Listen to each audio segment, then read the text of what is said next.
Alright, I think I know what I'm going to make, but it's probably going to take some luck to make it. I'm not going to heat treat it before I finish. I'm going to nap it raw. Oh yes. Okay. It is going to get narrower, but that's okay for what I'm going to make. It's all right. Glasses. I need my glasses. Okay.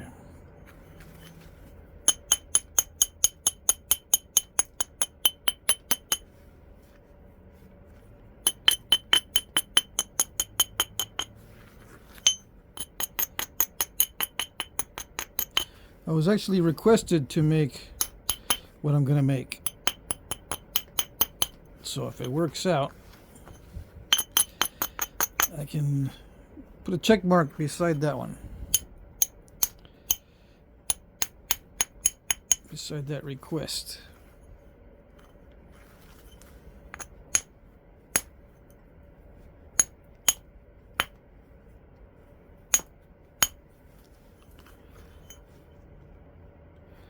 It's going to require some luck because this is a kind of steppy.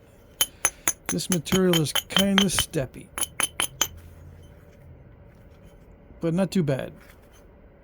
I don't know what causes that kind of stuff. That's what I mean by luck. I can't have any of that going on.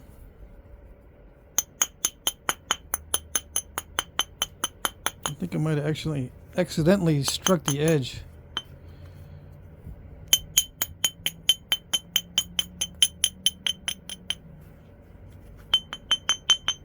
Nice tone. All right.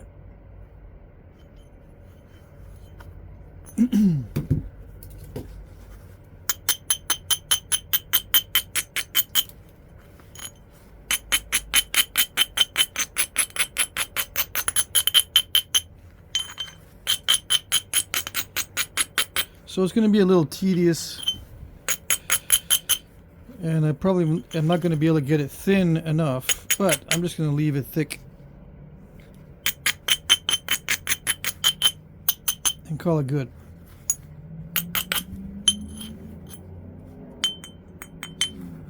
Yep.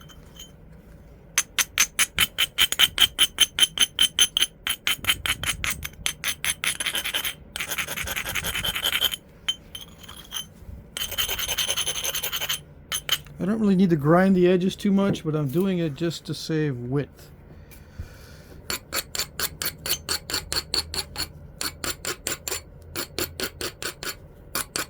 As you all know.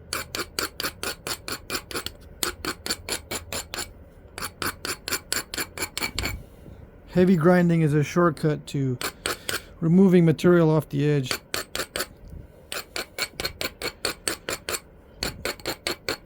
To create a stronger platform, or to create a stronger striking area.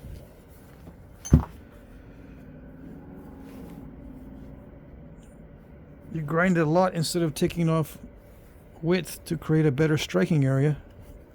It doesn't always work as well as you might think, but it works okay. It doesn't work as well as what I might think in many cases.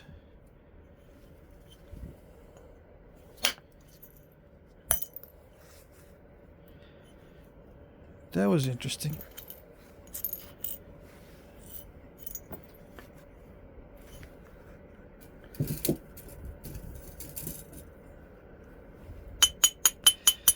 Yeah, I can't let it get too narrow too quick. I can't have this kind of stuff going on. That's almost like a bite taken out.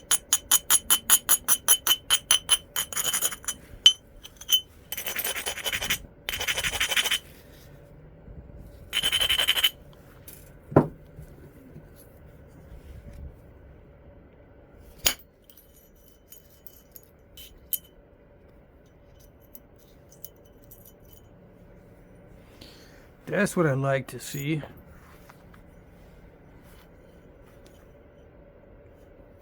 Yep, yep, yep.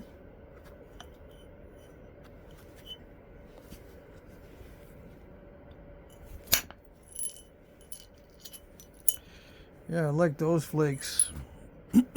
Oh, yes.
Okay.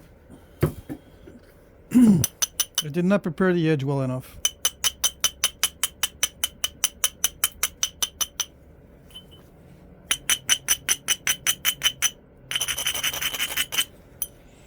Trying to take shortcuts by not using the pressure flaker to regularize the edge.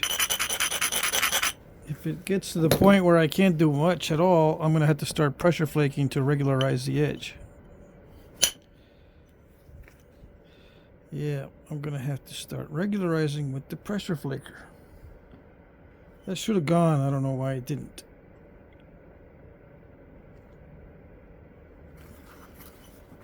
I'm going to push against those step fractures a little bit.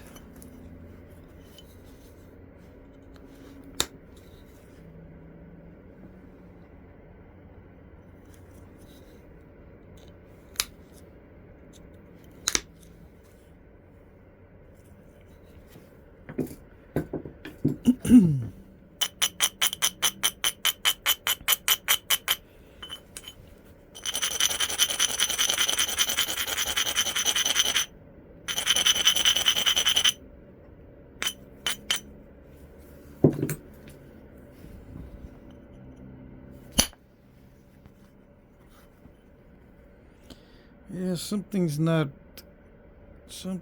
quite right.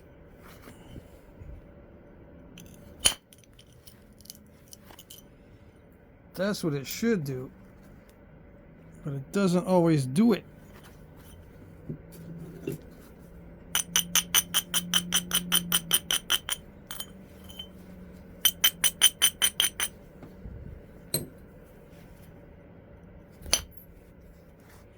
That's what it should do. I don't know what's up with this area. Everything else around it, except for that one little area, is cooperating.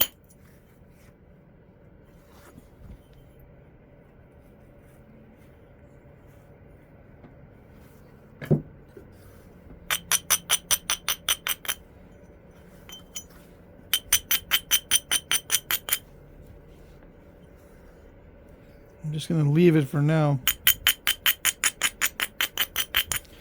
That little area right there is a little glitch, but I'm going to leave it for now.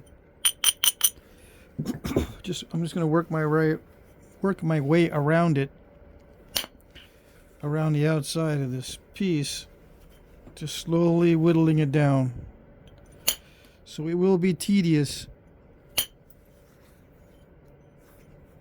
Yep. And I'll deal with each obstacle as it comes along, specifically and intentionally. I don't always work that way. Sometimes I just kind of haphazardly attack the thick spots just kind of randomly, and sometimes I take shortcuts and don't abrade quite right or whatever. But this time I don't want to take too many chances, so that was good. That's what it's supposed to do. No crushing, no nothing. So it's not the steel. It's just the way I prepare the edges. The way I'm preparing the edges makes a big difference. And since the material is kind of steppy, you got to make sure the pathway of the flakes are optimal,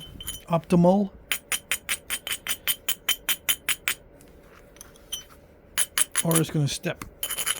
The path has got to be an optimal path if I can do it. It's not always possible.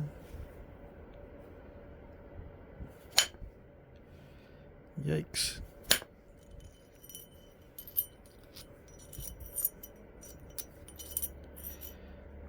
What did it do? What did it do?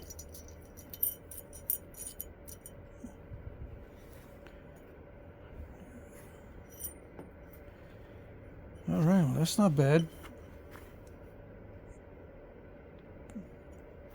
Okay.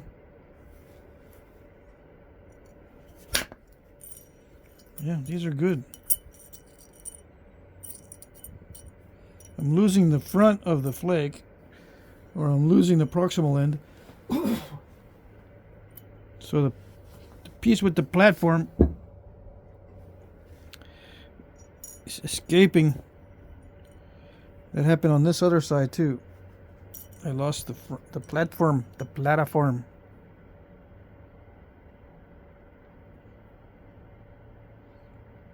Very little bulb of percussion. Yep. So steel can produce a good flake with very little bulb of percussion. Yep. One of these years I'm going to make a new Flintknapping tool set. I got all the materials, I just haven't done it. I'm going to incorporate more copper.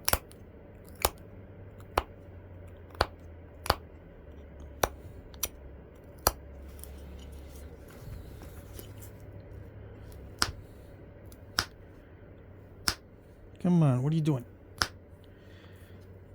Not doing nothing. Not doing anything. That's the problem.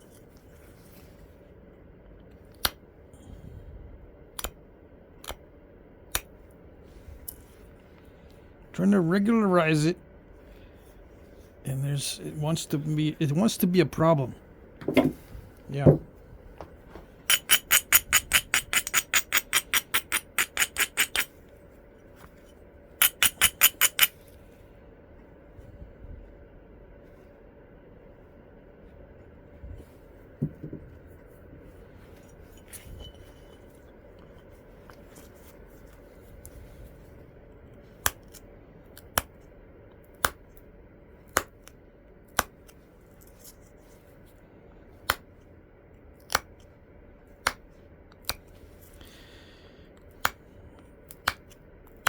Steel grabs the edge nicely,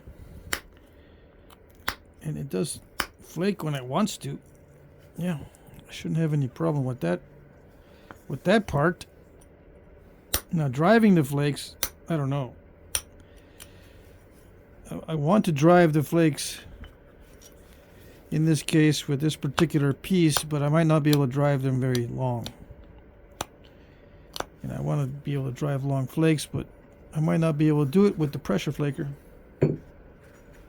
Might have to get creative with the indirect percussion. See if I can get some long ribbon style flakes.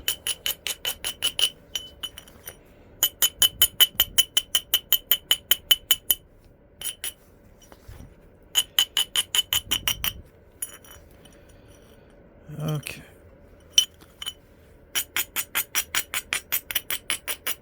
So I'm just going to work my way down. Okay, just very carefully work my way down.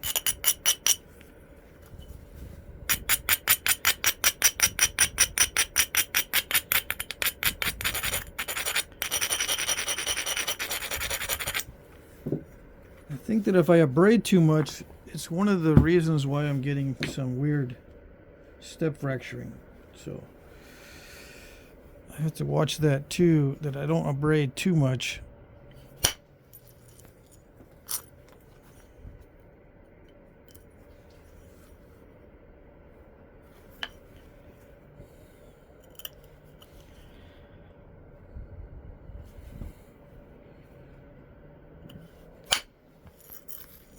I can feel that one was a good one. Can you see it where it went? Now you can. And I gotta make sure I can feel the stone becoming embedded in the tip. You can actually see it too. See the piece of stone? That's why I turned it.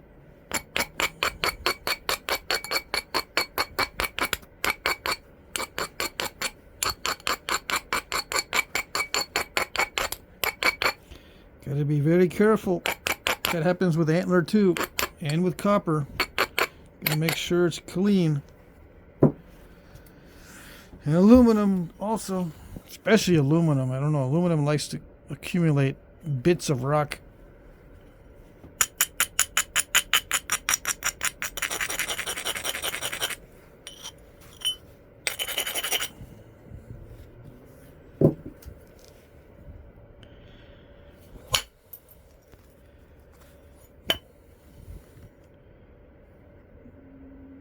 See, am I making progress? I'm kind of sort of making progress. I'm trying to thin it down, but not too thin.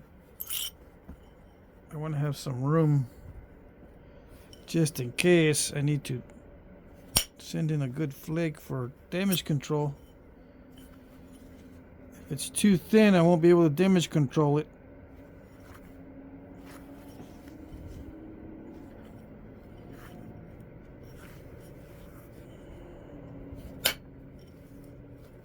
These flakes are coming off nicely, as long as I don't get crackiola pudding on the edge. I don't want no crackiola pudding on the edge. You might say, why do I talk like that?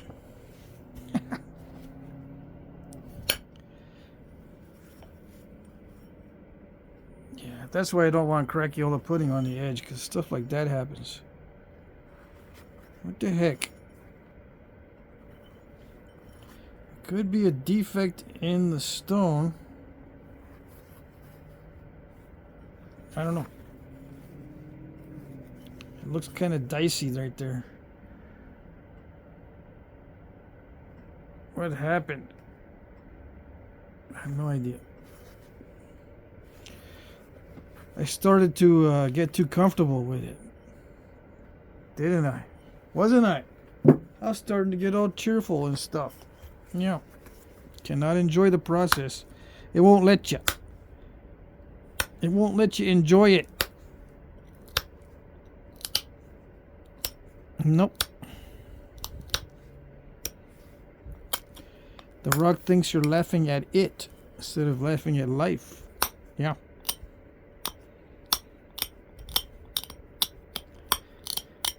It doesn't like when it gets laughed at. It thinks you're laughing at it. All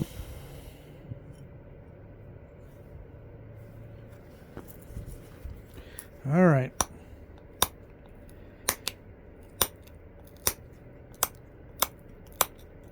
So it looks like the most problems so far is just problems with the edge and not so much the thinning, but problems with the edge.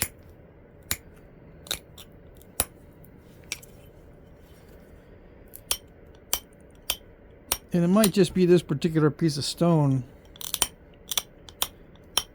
I don't know. It feels like the other stuff, the other coastal plains that I have knapped before. So I mean, I am familiar with it. Yeah, that's a defect in the stone.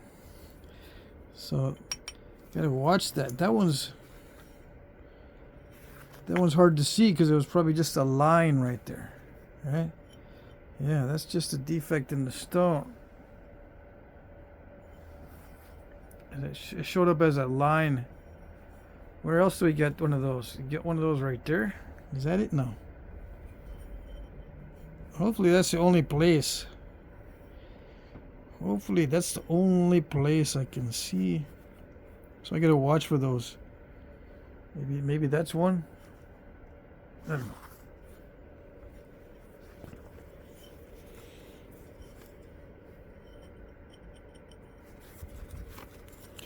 Yeah, I'm looking forward to making small points out of this. It even looks like Danish flint. So maybe I'll make some European style arrowheads. They look all authentic like. Yeah.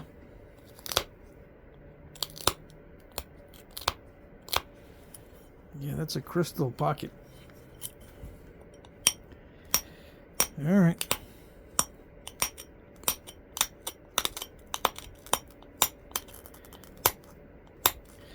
I'm gonna lose a lot of the edge because of that little crystal pocket.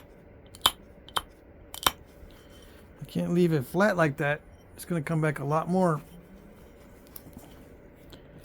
But I'm gonna do it little by little so I can take advantage of the fact that I'm beefing up the edge. Maybe to run in some more thinning flakes. Maybe.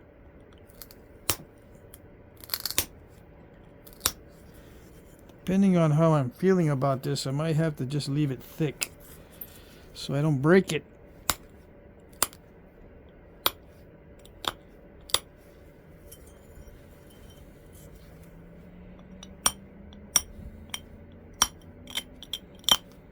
What am I doing now? Well, I got defects on both sides. I got that defect and I got this defect. So I'm gonna lose width anyway. I'm gonna take down the tip. It's gonna be a lot more narrow, and I'm probably gonna lose a little bit of length too. Yeah.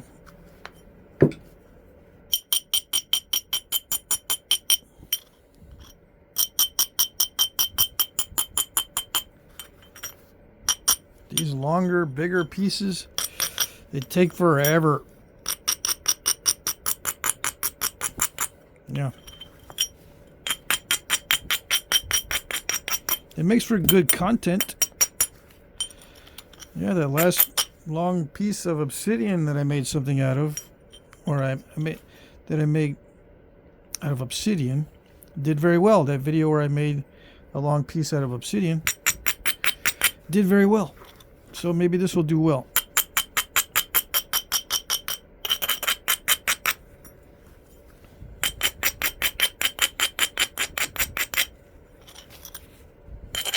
Maybe.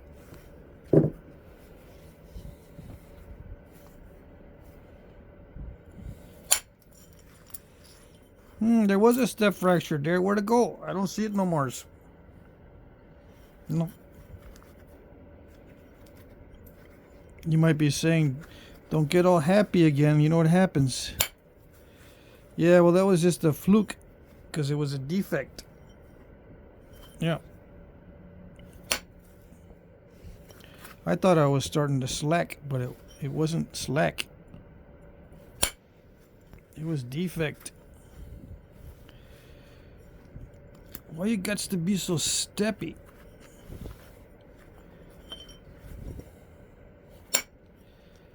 Why does it have to be so steppy? Why you gotta be like that?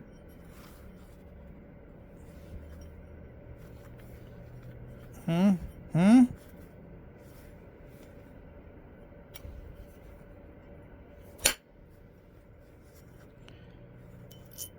Yeah, why you gotta be like that?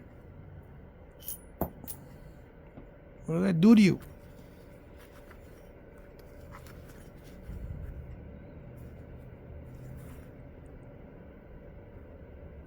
Why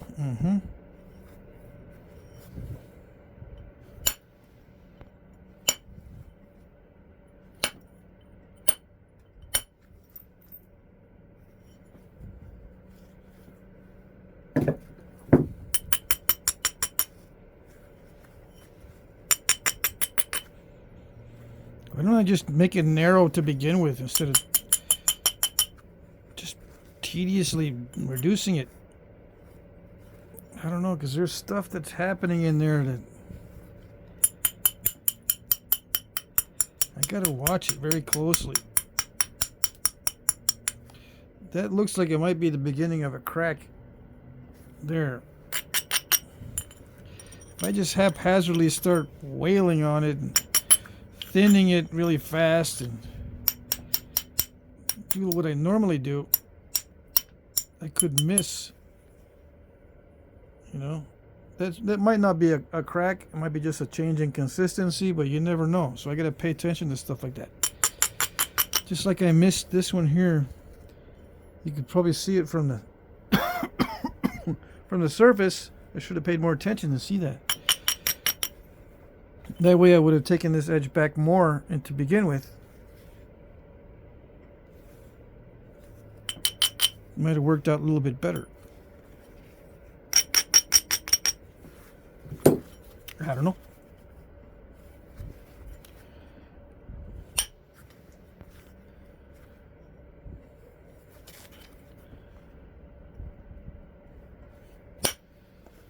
There, that's what it should do. That's what it should do. Yes.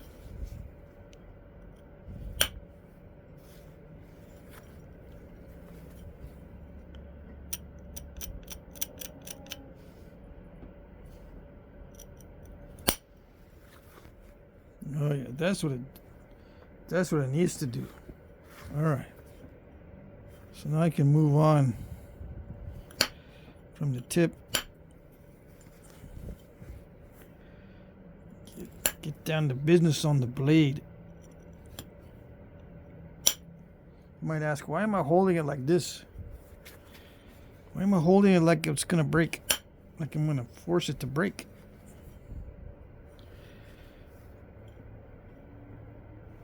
I don't know. I'm getting that weird step fracturing again. Where is it? Where is it? There it is. Is there another little slash in there? Another one of these little pockets? I hope not. Am I going to be micro-analyzing this whole thing? Oh yes, I'm going to torture you with the micro-analyzations. Where's my pad? Okay. It's the same color as the tarp, so it gets camouflaged. Alright. It's not a tarp, it's a drop cloth. It's a difference. I hate tarps. I don't like napping on tarps. Because the flakes jump up. They jump up off the tarp.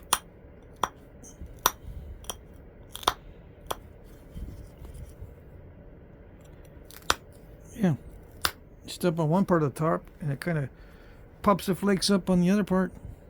I don't like unexpected flake poppings.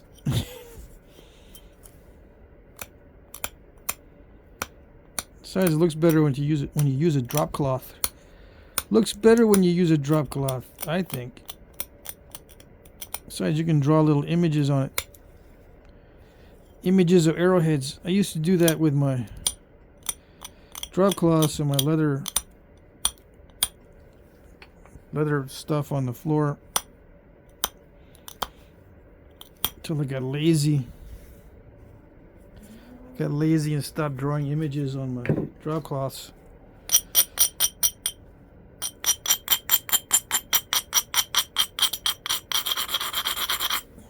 I didn't want to mess with it and try to keep it nice and neat. Alright.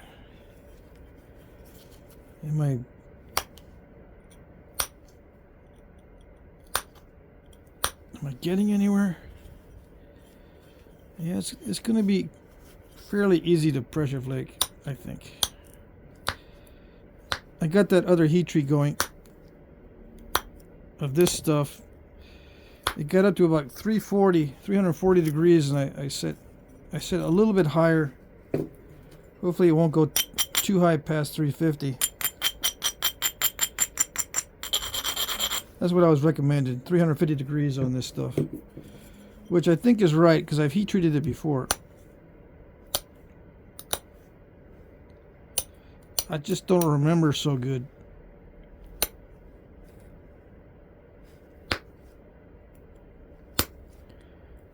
And I used to try to write this down in a notebook, but then I'd spend a lot of my time searching for the notebook.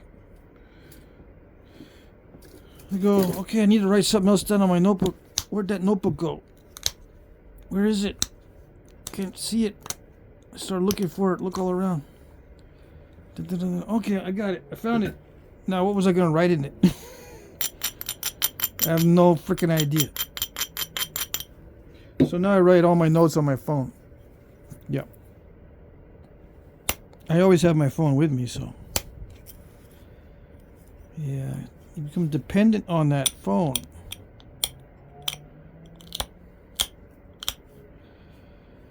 Oh, yes. I've become dependent on it. All right, so all that just to get rid of that flat spot without reducing it too much.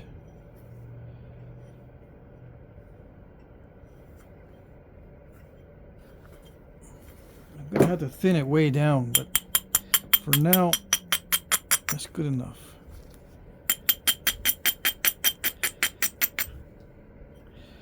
The tips on these things are much thinner than the rest of it, so I'm going to have to thin this down quite a bit, but I'm thinking if I do that, the tip's going to snap off. I'm not sure how strong this stuff is. If I take it for granted that it's pretty strong and thin down the tip a lot, I might be making a mistake. Spend all this time on the tip thinning it down just to have it snap off because it's too thin. That'd be a bummer.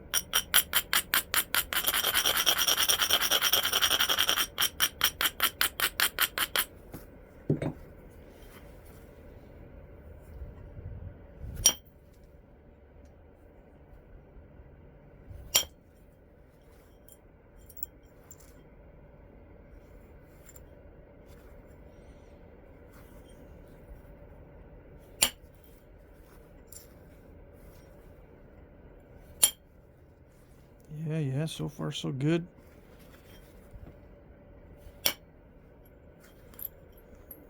Except for that. Can't win, huh?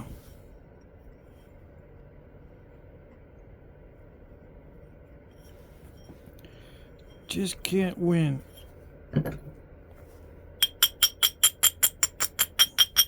Eventually I'm going to have to leave it in because there's no way I'm going to go more narrow than that. Gonna have to leave it.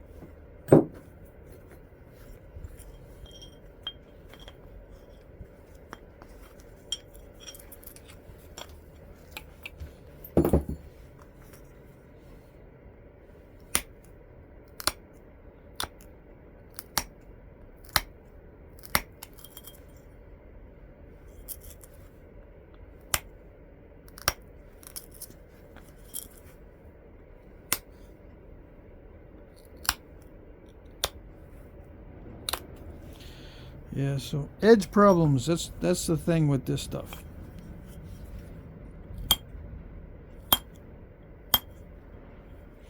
Now there's some other videos out there right now that other guys have been making. I'm thinking about one in particular. I need to watch that again and see what he did on the edge. Because I'm having a hard time with the edge.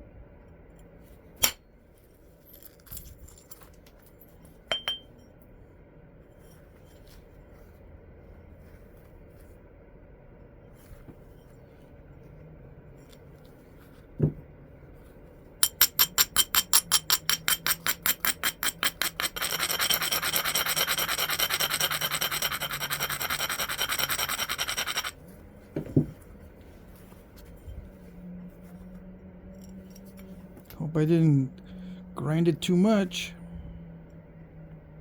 We shall find out.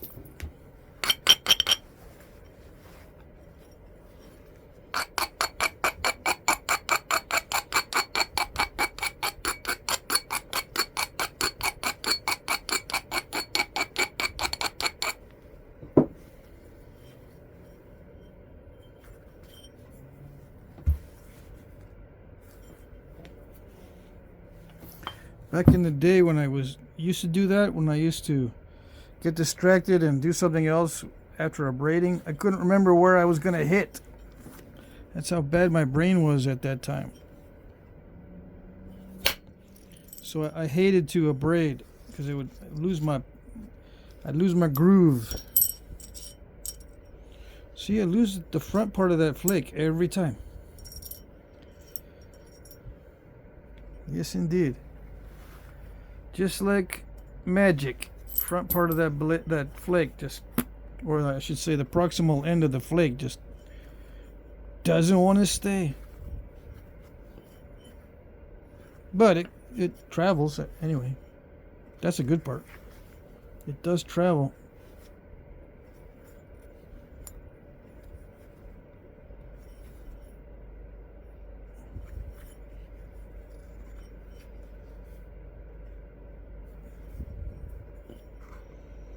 I don't like my options. I don't like them.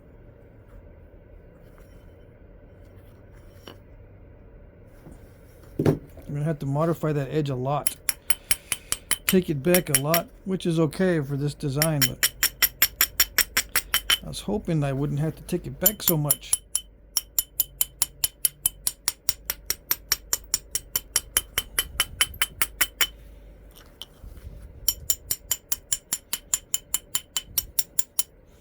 Yeah, I'm not going to fix that. I might reduce it a little bit more, but I'm not going to try to fix it. Still going to be a little bit of a bite taken out there. Because I'm just going to call it good. Yep.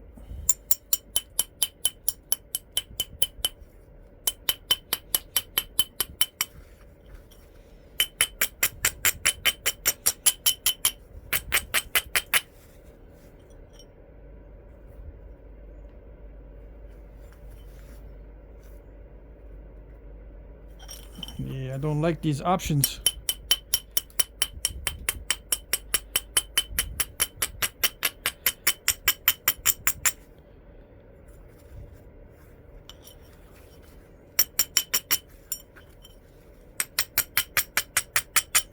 So I'm opportunistic when I flint knap. I don't like these opportunities. I'm just gonna have to bite the bullet and make some intentional platforms everywhere.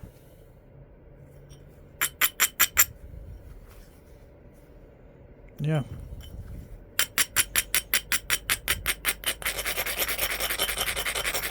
I like to set up more than one area so that I can just keep striking instead of strike a braid, strike a braid, strike a braid. I like to be able to strike several different areas. So I'm preparing several different spots.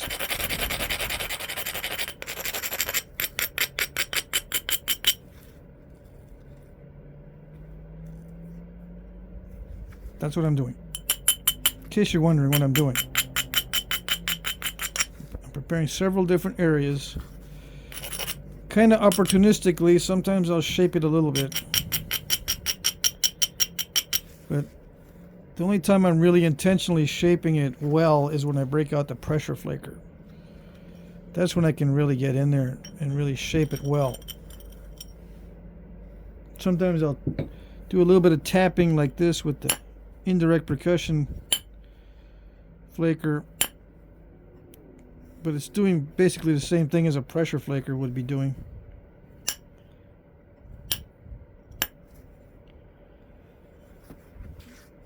Gets me into trouble like that though.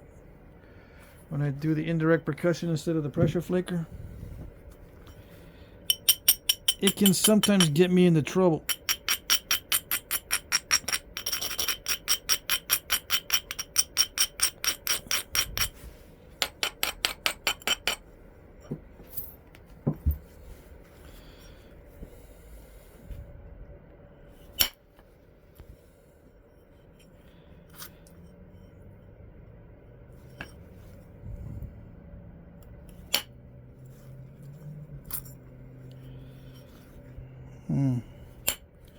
It's kind of crackly. Yeah.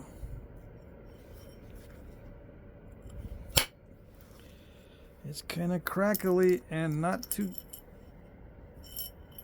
feathery. Should have feathered through there.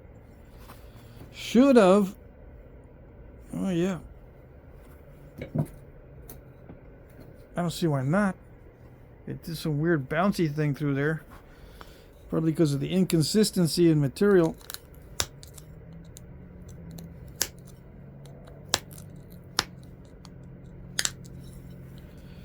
This picking at the step fracture is the last resort. I don't like doing it. I'd rather just run a flake to clear it.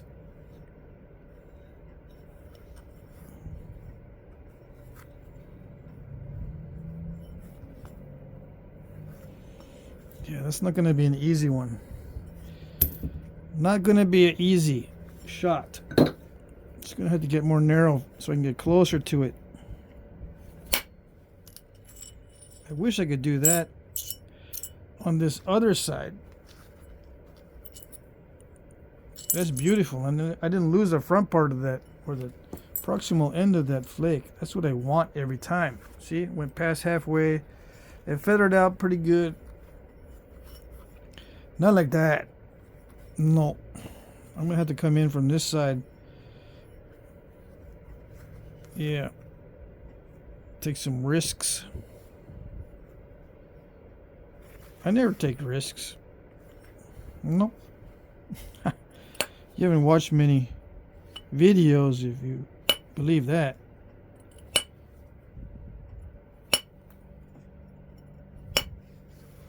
Many of my videos anyway. I take a lot of risk.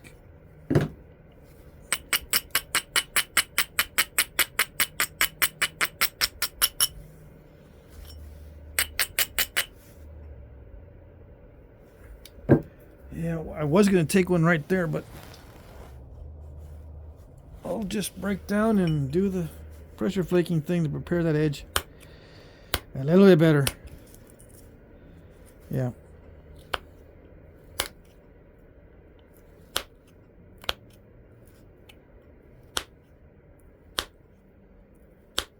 Come on.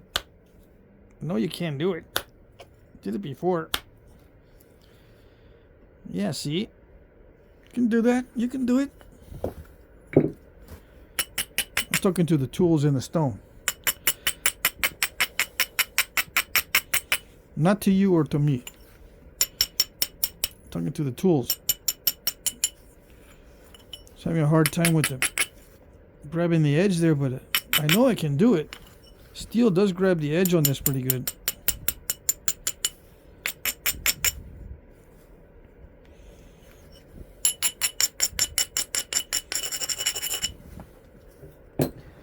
Little by little we'll get there.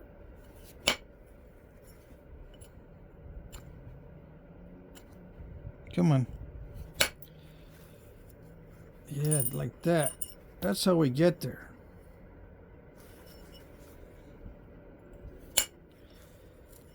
That's how it gets done. Just little by little with good flakes.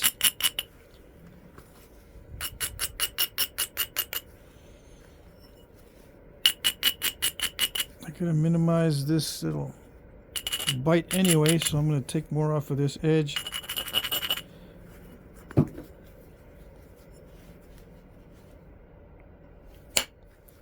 Thin it and smooth it.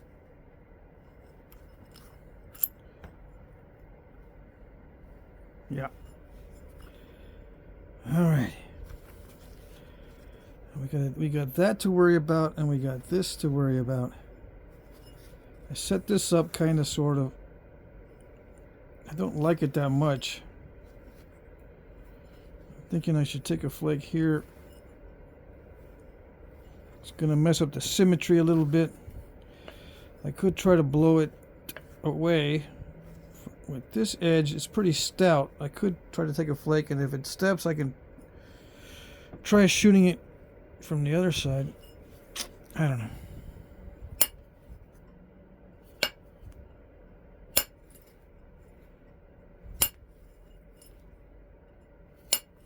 I'm thinking about this a lot because I haven't worked this material that much.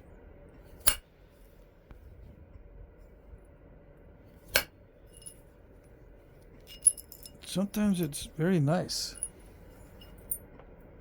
in a spot that I didn't think was going to be nice.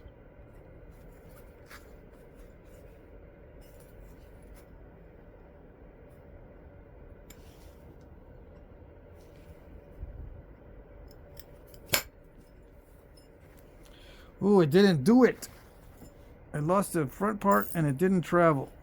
I think that's one of the reasons why it's not traveling, is because the front or the proximal end of that flake breaks off before it has a chance to travel all the way.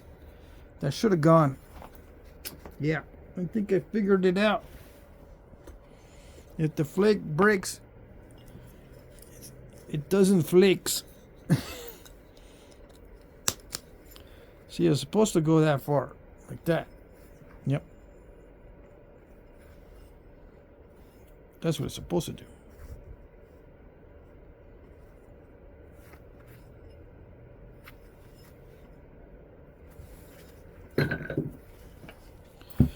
Dum-de-dum-de-dum. Oh, you're being steppy? You're being steppy. Oh, yes.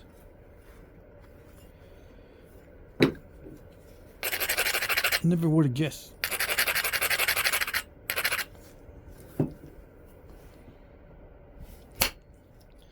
Oh, did it do it? It felt like it did it.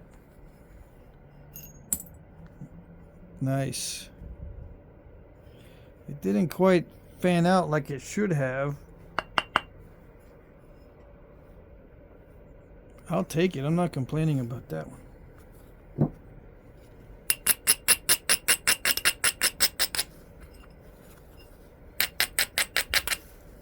Gotta get rid of those lumps. That was pretty good, actually. All right. I can go more narrow, so let me just make it narrow. Come on. You're not that tough. You think you are. Yeah, maybe you are.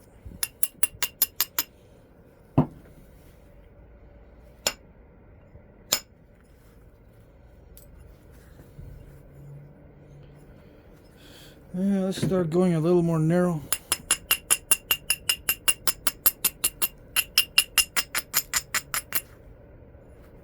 Yep.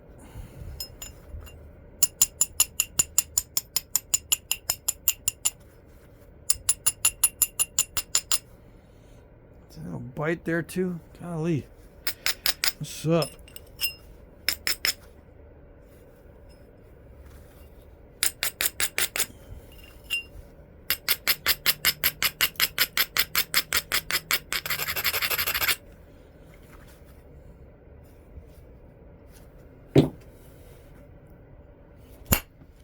Took a chance with that one. Let's see.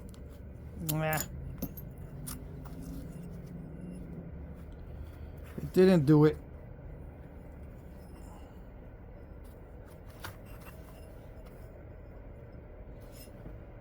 If I put it back on there, it won't be able to make it travel. I'm gonna have to reduce it down on this side and really drive a flake. There's two options. I can drive it from here and here. I'll probably try both directions. Yeah. And if that doesn't work, I can always use the spatula tool and cheat. Yeah, it is a step fracture because there's a undetached portion underneath that. You can see how the crack extends there and there. That's a step fracture. A hinge like this one over here, you don't see any undetached flake. This is a hinge. So the difference between step and hinge is you can see the crack for the undetached part right underneath there. That's a step. This is a hinge because there's no undetached portion. Okay.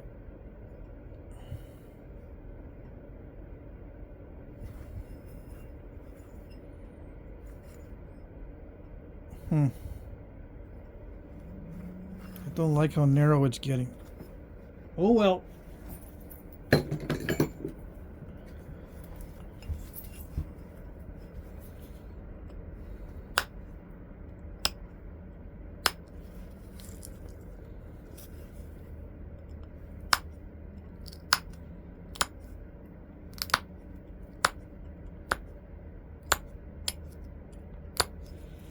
What am I doing now?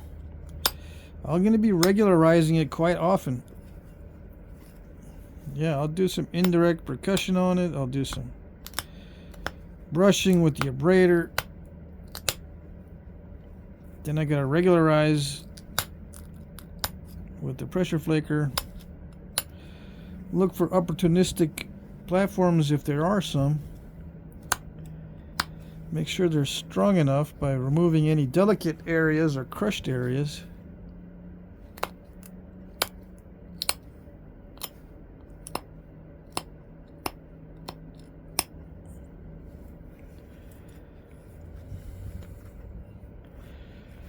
What am I going to do?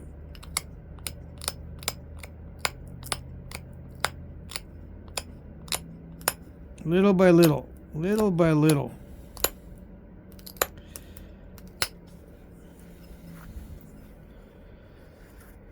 Yeah, that's the thing with these large points, little by little.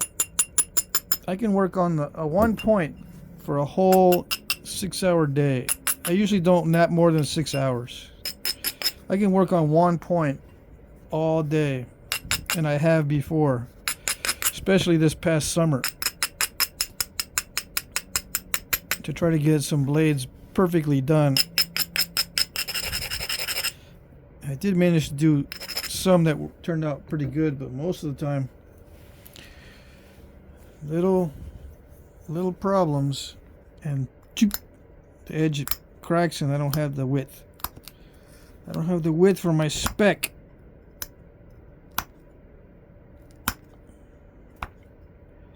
So 6 hours wasted.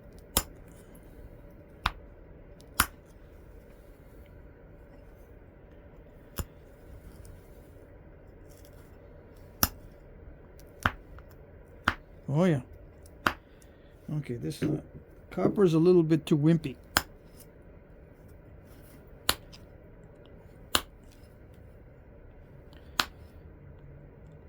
That tip anyway. That was a small tip on the copper. Not the copper itself, just the way that tip was. It's too small and it was mushrooming. Just on a little bit. So this rock is kind of tough.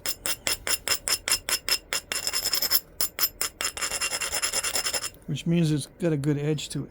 If you can sharpen it up, it'll stay nice and sharp for a while. If it's tough and you manage to sharpen it, it'll stay sharp for a while.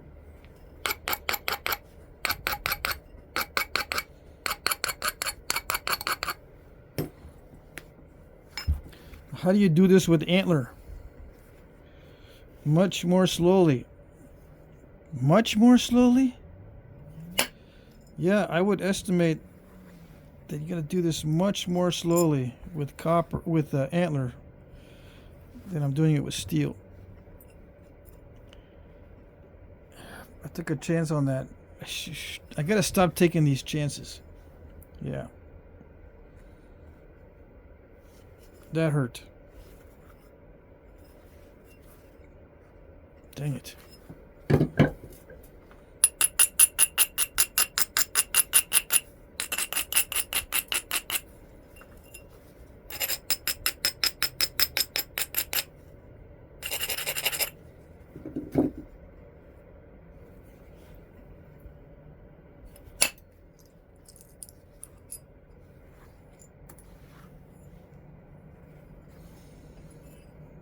It's probably as good as it's going to get.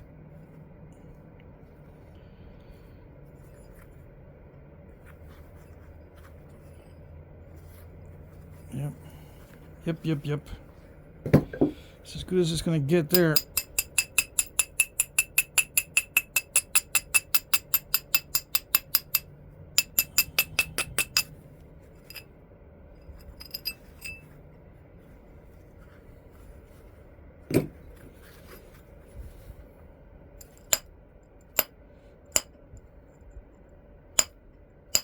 getting into the weeds. I won't be talking during this stage. I might go silent for a little while.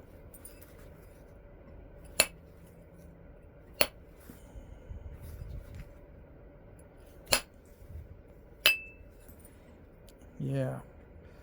I got to really focus on this in order to avoid the step fracturing. How is it to avoid the step fracturing? What's the difference? It's all having to do with edge preparation. If it doesn't look exactly like it should look or feel like it doesn't feel like it's going to travel, I can't take any risks. I got to beef it up a little more or grind it a little more. It's got to feel like it's not going to be a risk.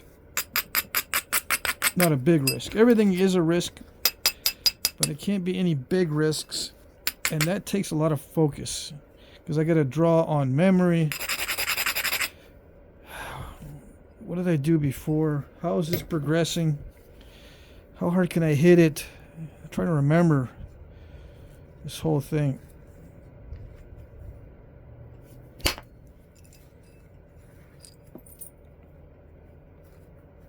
What can I get away with? Is everything convex? If it's not convex, I cannot strike it. I can strike it, but it's not going to be an optimal strike. The whole surface needs to be convex. If I have to regularize it and regrind it and regularize it and regrind it every single time, that's what I'm going to have to do. Because it has to feel like it's going to work. With very little risk. Do I do that every time? Should I do that with every single strike? No, because sometimes it doesn't matter all that much. But when it gets down to this stage, it does matter a lot.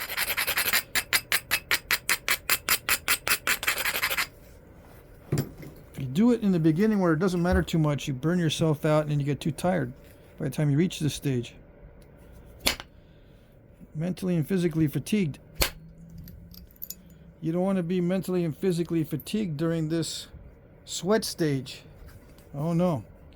You got to pace yourself.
Okay, 2 hours and 13 minutes. That's a long time.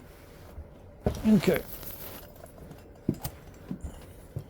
I was having difficulty with the thinning, of course.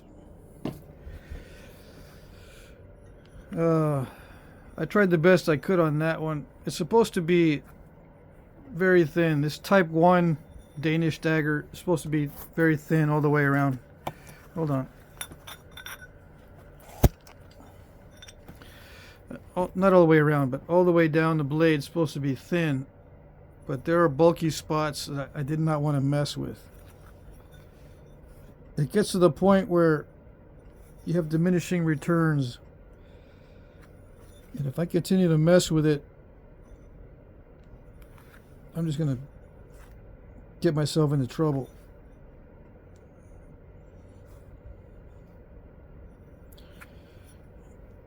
That lump is not too difficult. I can get that one.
Okay, so these Type 1 Danish daggers look like just a continuation of the bell beaker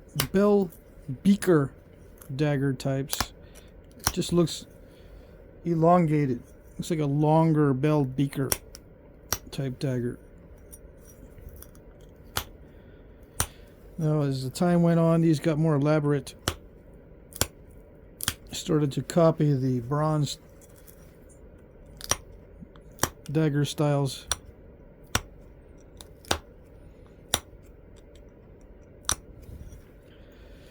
I will attempt one in the fancier style with the stitching. Eventually.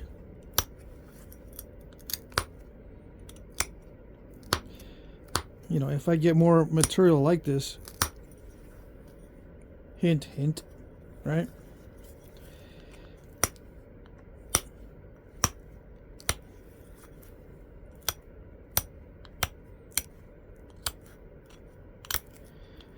Yeah.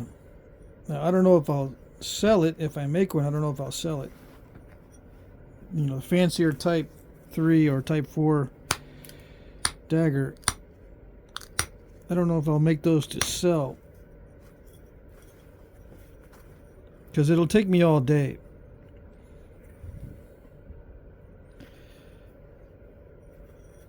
Or more, maybe 2 days to make one of those. Those fancier types, type 3 or type 4. The type 1 is not too bad. The type 2 actually tapers from a thicker base all the way down to the tip. That one is not too bad. I think I'll try to do that one next. But it, you know, as usual, they make it harder for themselves than they need to. With that weight on the base, it risks snapping it in half.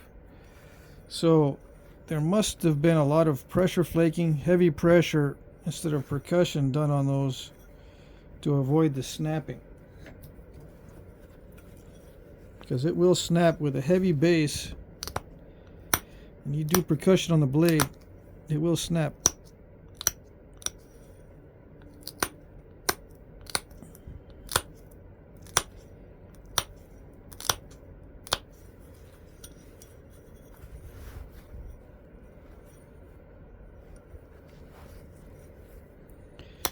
Alright, so I know these had heavy pressure on the blades, but I'm not in the mood to do a heavy pressure flaking all the way across, or attempt to do that. I'm not even going to attempt to do that.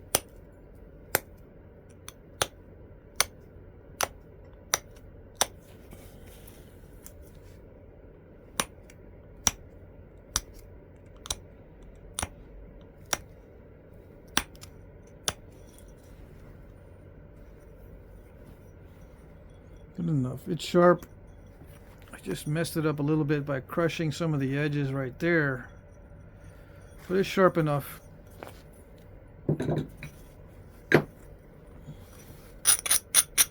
I don't know if they ground the bases on these, or the stem. It would make sense to grind the stem. You're going to wrap it with something, right? You don't want it to cut the lashings or whatever. It's very comfortable. They range in size from 5 to 8 inches, right? Let's see. This one is 7.5 or 7 5/8,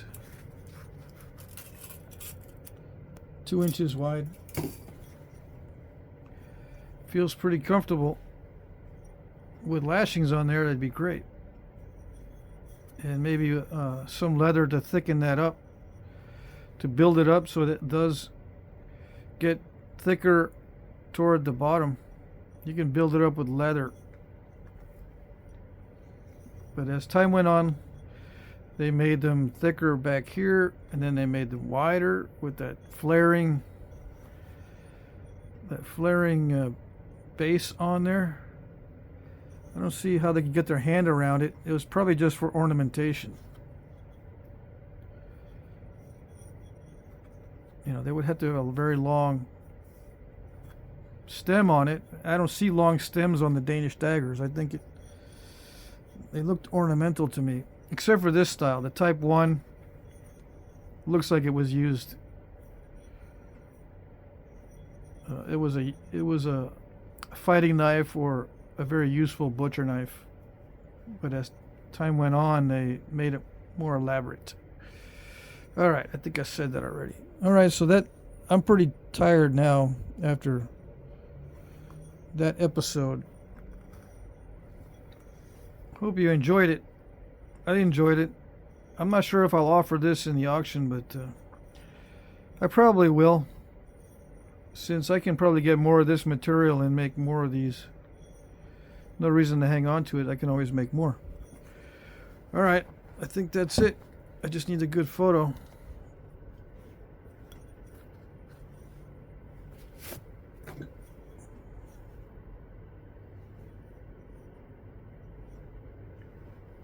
Okay.